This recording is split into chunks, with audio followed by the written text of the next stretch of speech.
Examples of reports in Google Fusion Tables. There are many different types of reports that you can do through Google Fusion Tables. Today we're just going to look at a couple.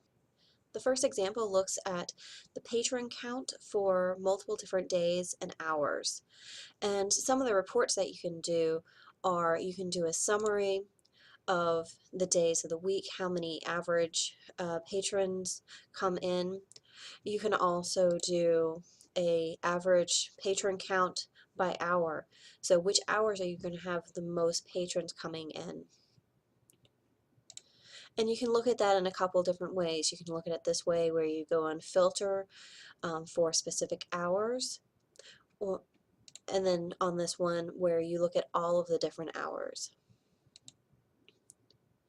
And then if you have filtered by hour, then you can go and do an additional summary and look at those specific hours. The second example is looking at library statistics. So in this example, we have different question types, we have different question formats, patron IDs, and we can look at you can also do a summary for this, and you can look at how many questions were asked by different types of people.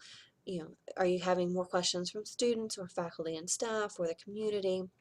And then you can also do a chart and say, okay, well, with students, what kind of questions are they asking? Are they asking informational questions? Are they asking technical questions, directional questions? And you can create graphs to show that. And then, as with all Google Fusion tables, you can then share this information with others, with collaborators, or even with administrators.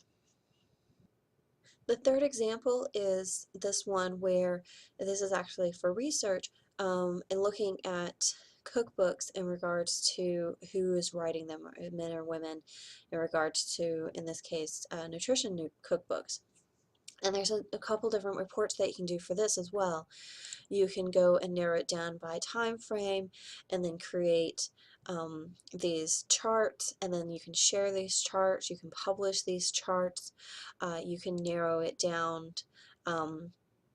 through these rows, and then you can go and specify which specific subjects you want, and you can look at it this way as well. As you can see, there's lots of different ways that you can do reports, research, all sorts of things through Google Fusion Tables, and these are just a couple of those report examples.